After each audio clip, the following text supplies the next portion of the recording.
ఈ వీడియోలో మనం కన్యా రాశి వారికి రాహు మహాదశ ఏ విధంగా ఉపయోగపడుతుంది, మరి ఈ కన్యా రాశి వారు రాహు ఏ విధంగా వీళ్ళకి సహకరించి జీవితంలో స్థిరపడే విధంగా సహాయపడుతుంది అని పరిశీలించినప్పుడు కన్యా రాశి సహజ రాశి చక్రంలో 6వ రాశి.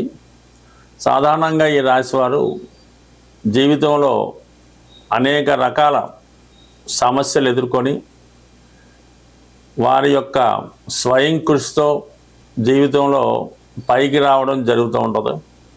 వీళ్ళ పైకి రావడం కన్నా ఇతరుల్ని పైకి తీసుకురావడంలో ఎక్కువ సహాయపడుతూ ఉంటారు. మరి ఈ రాశికి బుధుడు రాశ్యాధిపతి, అలాగే శుక్రుడు ధన భాగ్యాధిపతి, శని ఇంచుమించుగా యోగకారకుడు లాంటి వాడు, వీళ్ళందరికీ మిత్రుడు రాహు.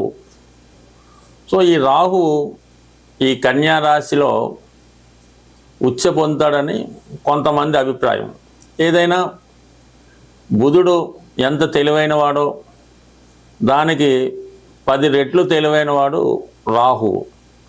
వీళ్ళిద్దరూ కలిశారంటే రాహువుకి ఈ బుధుడు తోడైన ఇద్దరూ కలిసి ఎవరి జన్మజాతకంలో ఉంటాడో వారు కంపల్సరిగా జీవితంలో వారి యొక్క నాలెడ్జ్ని అనేక రెట్లుగా ఉపయోగించుకొని జీవితంలో అభివృద్ధి చెందుతూ ఉంటారు. అంటే ఎక్కువ టెక్నాలజీ టెక్నీషియన్స్ ఈ విధంగా వారి యొక్క ఇంప్రూవ్మెంట్ ఉండడం జరుగుతూ ఉంటుంది.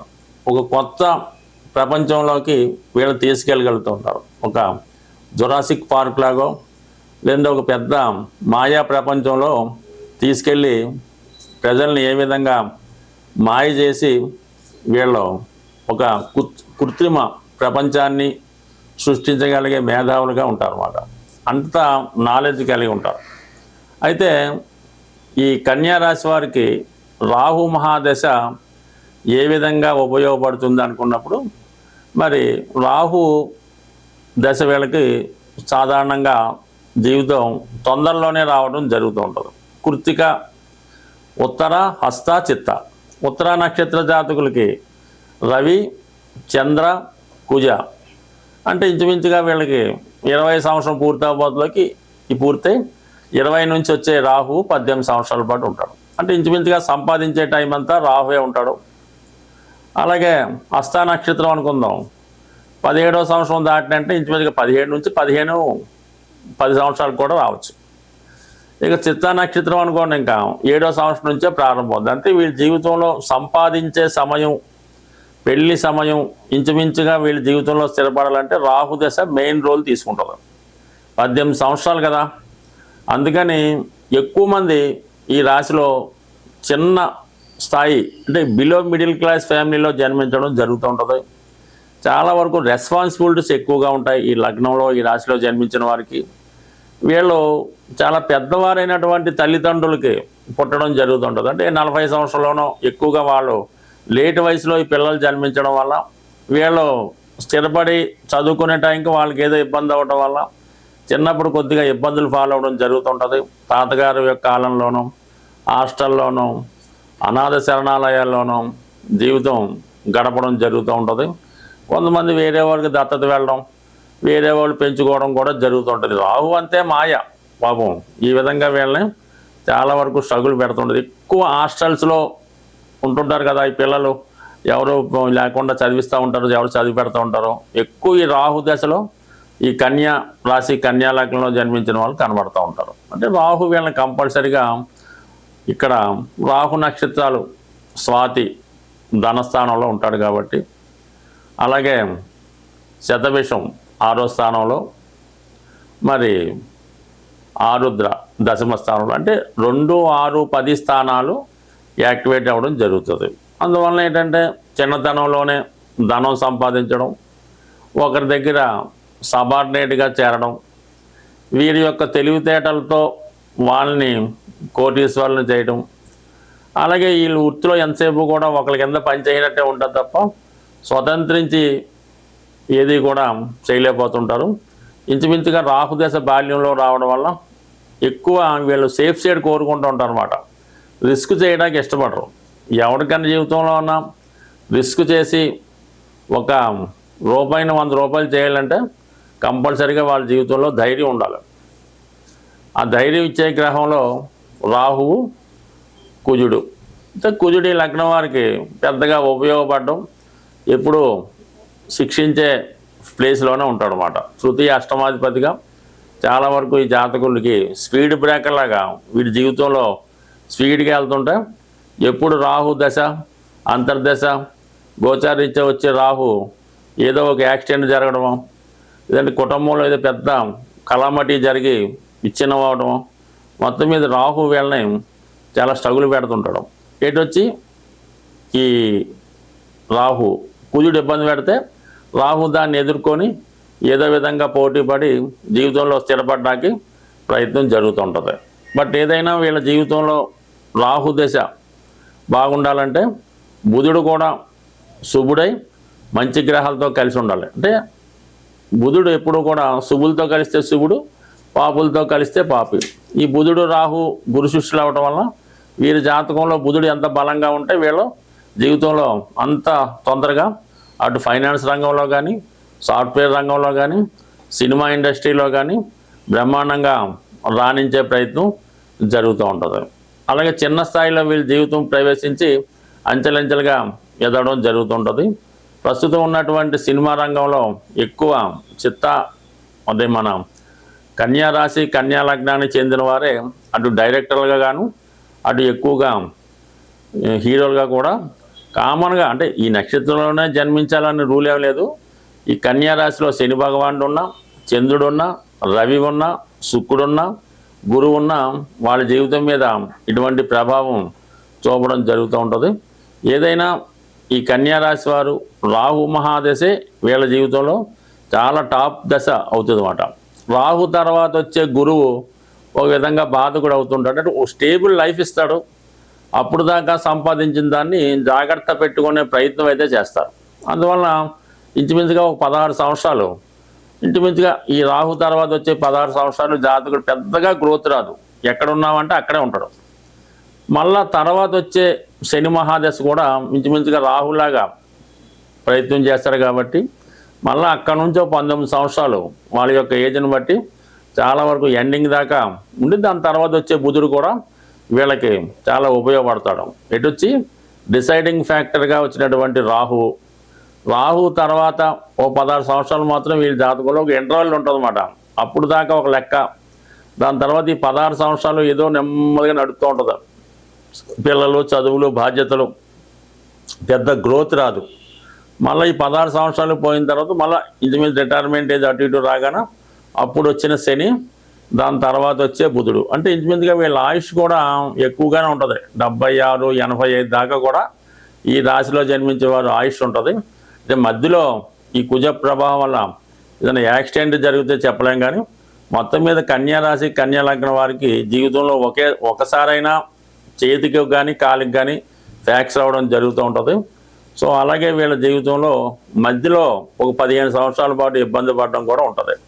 బట్ ఏదైనా ఈ రాశివారు నిరంతరం రాహుగ్రహ ఆరాధన నిమిత్తం సంబంధించినటువంటి పరిహారాలు చేసుకుంటే జీవితంలో ఎప్పుడూ సంతోషంగా, సుఖంగా ఉండేవాళ్ళు వీళ్ళు ప్రథములుగా ఉండే అవకాశం ఉంటుంది. స్వస్తి. ఈ రాహుగ్రహానికి పరిహారం చేసుకున్నప్పుడు అతి తొందరగా సంతృప్తి చెందే గ్రహం రాహుగ్రహం.